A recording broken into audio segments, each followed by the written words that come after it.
Oi, pessoal, tudo bem com vocês? Meu nome é Leonardo Rodrigues, sou estudante de nutrição. Hoje eu trago mais um conteúdo aqui do Resvera Class. Para quem conhece o canal, tem a playlist do Resvera Cash, um podcast onde eu converso com pessoas sobre saúde e a gente vai trazer um pouquinho aí dos conteúdos ah, nessa playlist que completam aí o entendimento das conversas do Resvera Cash. Às vezes não é tão familiar alguns termos para todos, né? Que acompanham a playlist, e aí a gente está aqui produzindo o nosso próprio dicionário aí dos conceitos de saúde, tá?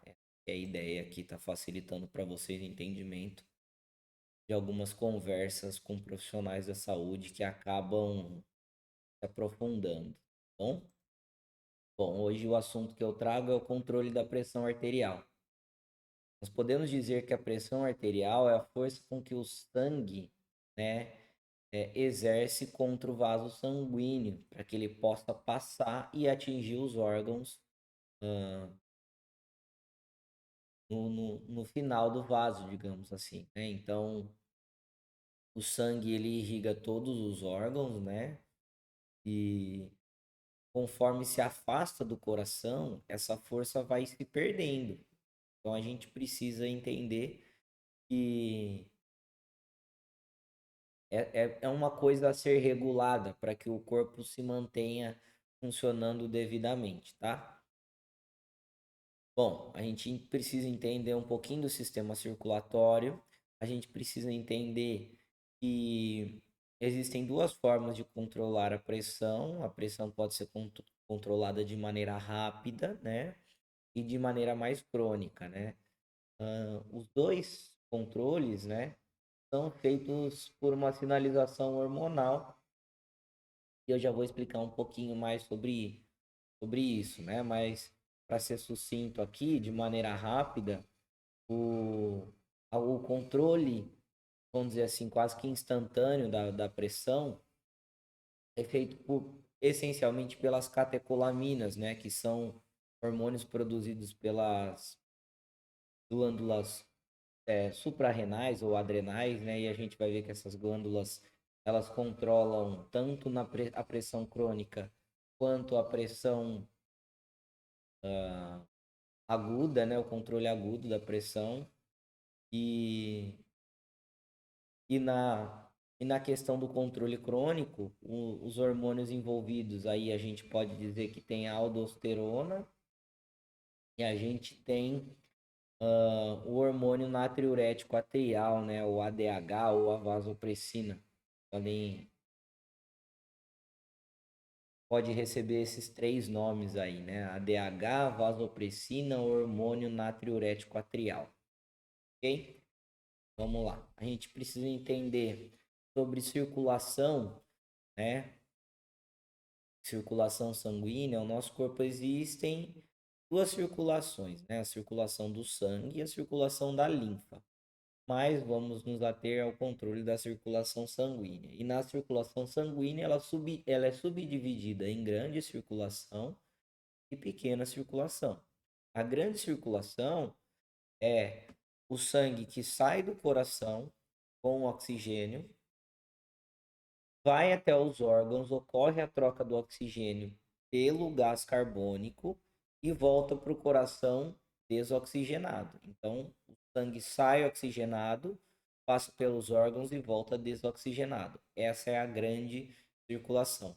Quanto à pequena circulação, o sangue sai desoxigenado do coração, vai para o pulmão, se oxigena e volta oxigenado para o coração. E aí fecha o ciclo, tá? O sangue saindo oxigenado, voltando desoxigenado, grande circulação. O sangue sai desoxigenado, volta oxigenado, pequena circulação. Tá. A gente precisa saber, né, que existem tipos diferentes de vasos sanguíneos, de acordo com o calibre e assim por diante. E os nomes dos vasos, né? A gente focar aí nos principais, né? existem as veias e as artérias.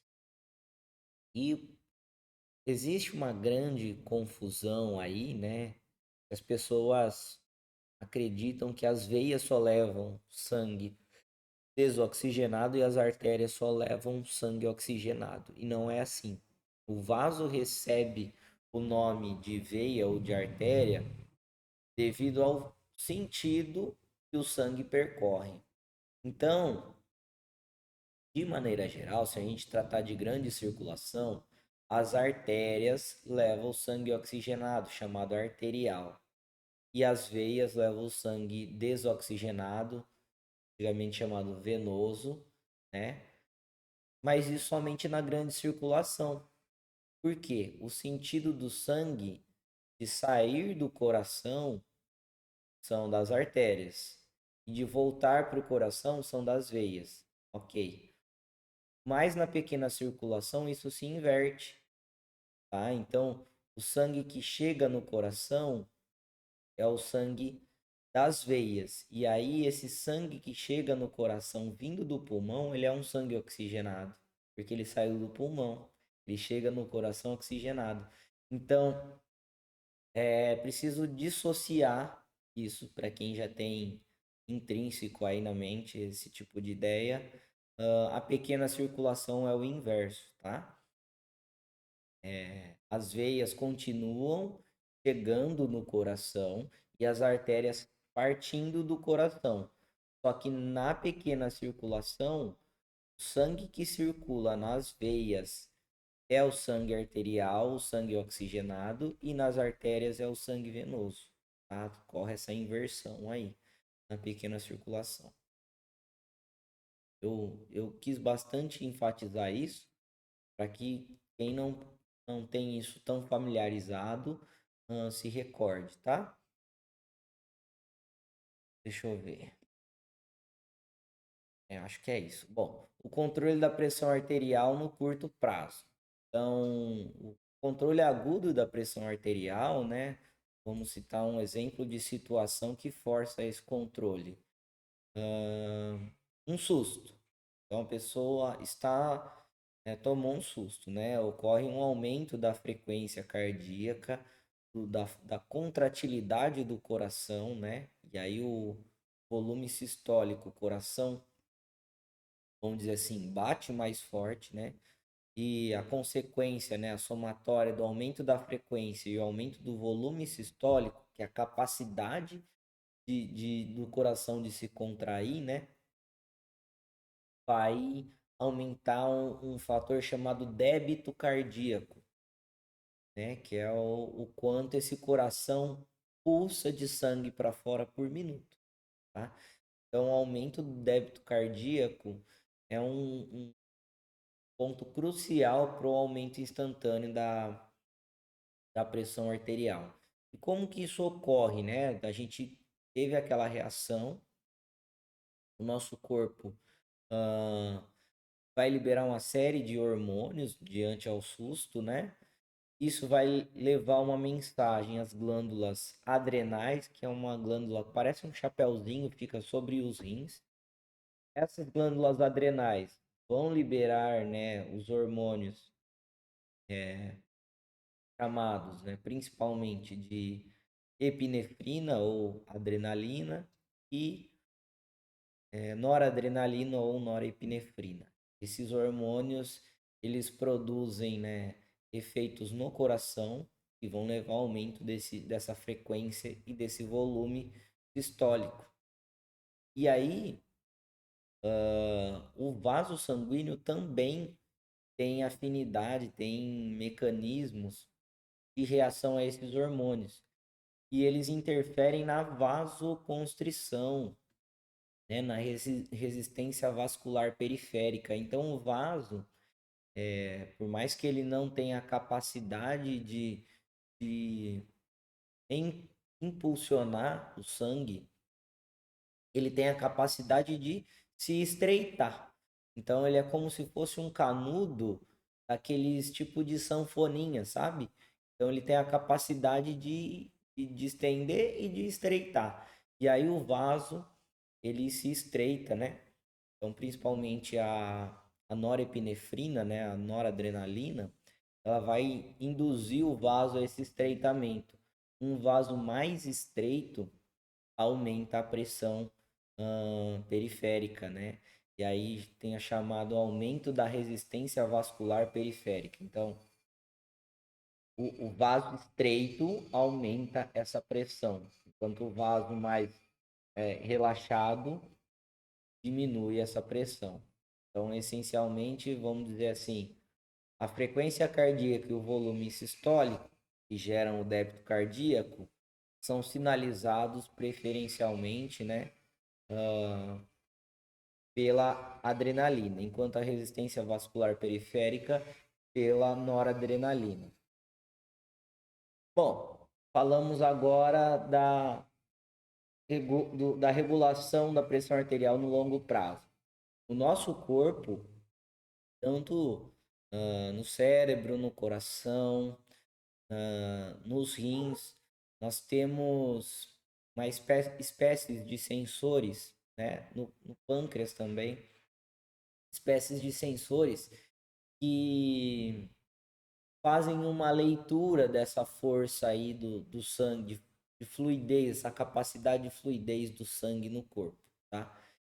E aí, quando de maneira crônica essa perfusão sanguínea está baixa, ou seja, quando está chegando pouco oxigênio, pouco nutrientes para os órgãos, o corpo começa a estimular uma sinalização hormonal para que aumente esse volume de, de sangue, para que esse sangue, agora com um volume maior, consiga chegar nos lugares que ele está sendo requisitado, digamos assim, tá? Então, a gente vai reabsorver mais água, né? Reabsorver mais sódio e excretar mais potássio. E aí eu já vou explicar um pouquinho mais à frente sobre isso.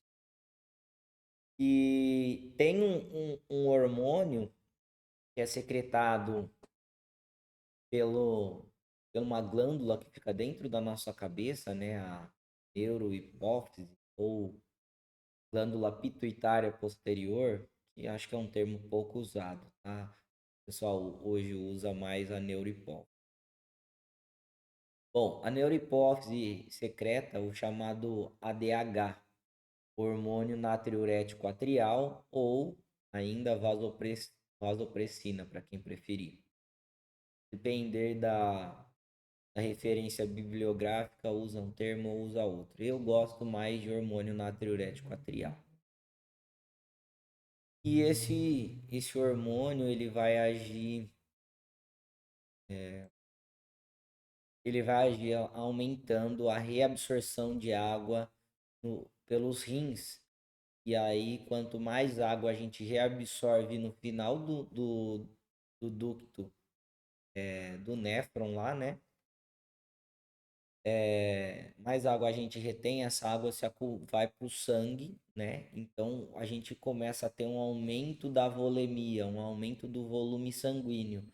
Quanto mais volume sanguíneo, mais pressão arterial. Então ocorre uma regulação de aumento da pressão no longo prazo, a partir do aumento da quantidade de sangue que a pessoa tem. Aquele é um mecanismo, né, o do ADH, que é um hormônio secretado pela glândula neurohipófise e que age no rim. Mas os próprios rins secretam uma enzima chamada renina que vai pelo sangue até o fígado, né? E no fígado transforma uma substância chamada angiotensinogênio em angiotensina 1 e vai pelo sangue até o pulmão. Essa angiotensina 1 é transformada em angiotensina 2 pela enzima conversora de angiotensina, que é encontrada lá dentro do pulmão, né, em uma célula especial do pulmão. Essa angiotensina 2 ela vai até aquelas glândulas adrenais, lá suprarrenais, como eu falei no começo do vídeo, que secretam a adrenalina ou a noradrenalina. Então ela secreta essa aldosterona a partir da angiotensina 2. Então a sinalização estimulada da angiotensina 2 faz com que essas glândulas secretem aldosterona.